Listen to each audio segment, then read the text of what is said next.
Hi, this is the VIVO X90 Pro and I'll show you how to activate quick launch on this device.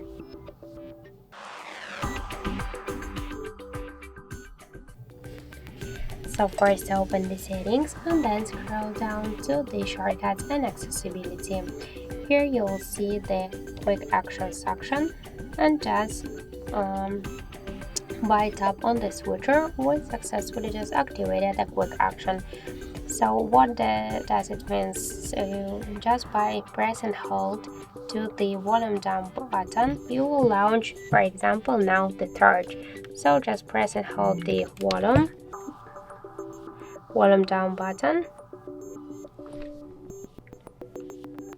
Okay, when the screen is off.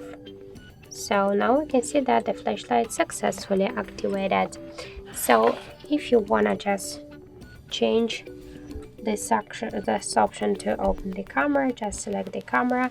Now let's just lock the device, press the down volume button, and we can see that the camera application successfully activated.